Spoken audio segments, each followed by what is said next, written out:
Get ready for the dictation. Start. Mr. Deputy Chairman, sir, I extend to this resolution my wholehearted support, though I wish he had extended its scope by incorporating within it two more services, but then I cannot deal with that subject now. You have assured me that the matter will be taken up on a subsequent occasion. I do not know when that subsequent occasion is likely to occur.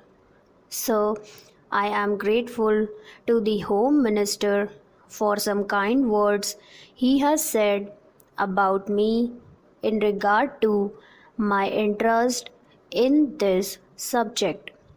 No doubt for long I have been urging the necessity of creating more all India services. During the last 5 years or so, ever since that recommendation on the subject was made by the States Reorganization Commission, and during the last 1 year and a half, near about that time, I have been tabling resolutions on the subject twice or thrice, but they could not come up. Of course, as they say, there are higher forces that govern the destiny of things, and so far as Parliament is concerned, it is the government and the undisputed sway of the chair that govern the density of resolutions.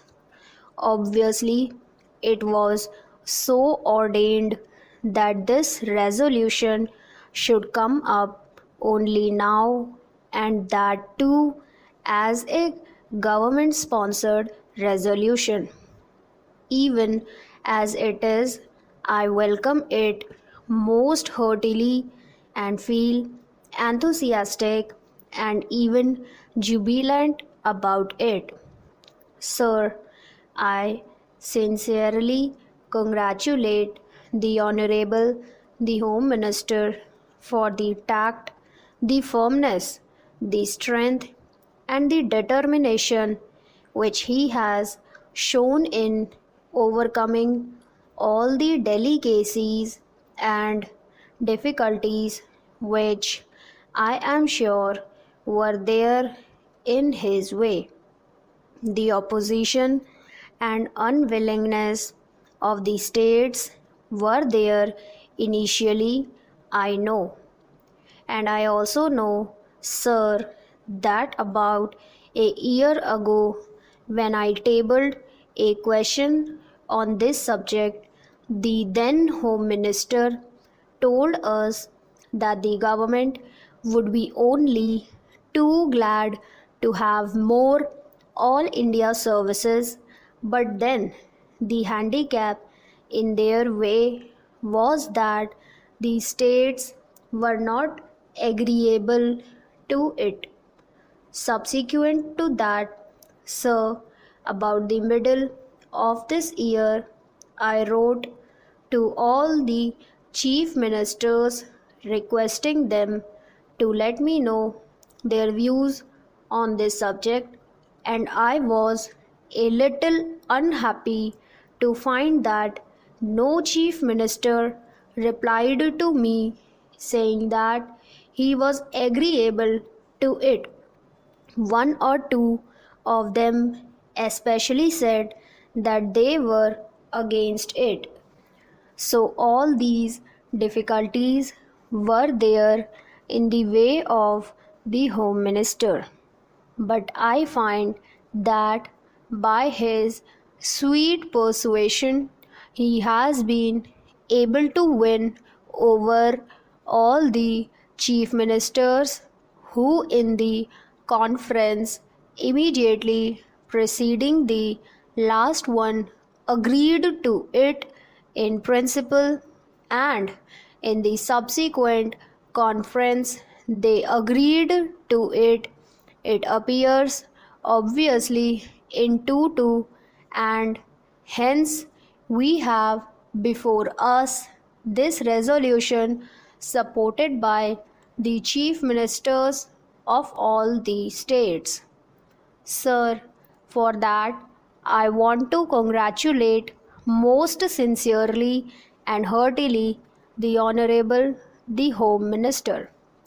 Now, sir, so far as the merits of this resolution are concerned, I do not think it is necessary for me to elaborate on them because during the last 4 years or so, ever since the publication of the report of the States Reorganization Commission, many eminent men all over the country, eminent administrators and persons who had experience of administration, including the retired Controller and Auditor General, were of the opinion that more All India services should be created.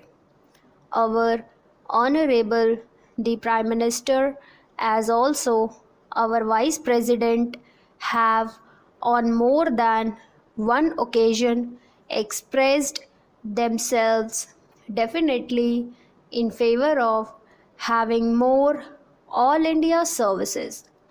Last year, sir, about the month of October, when addressing the Indian Police Service officers when they were going out after having had their training for a year, he expressly said that if national integration was to be maintained, it was necessary to have more All India services.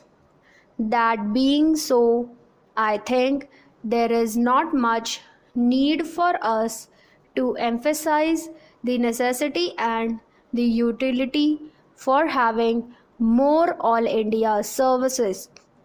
So, in the interest of efficiency and also in the interest of integrity, it is absolutely necessary that we should have these three All India services as also some others.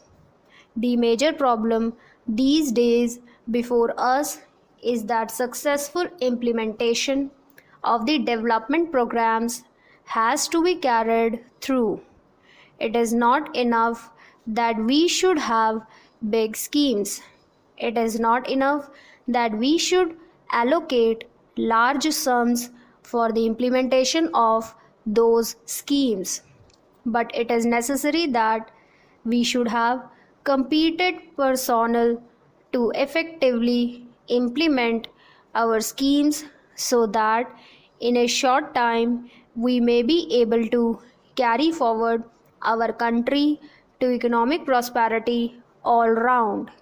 In the past, during the pre-independence period, we had quite a number of All India services, but then when we framed our constitution, we dispensed with the others, retaining only two. It appears to me that necessity has now arisen for reorganization of the All India services and to have more All India services.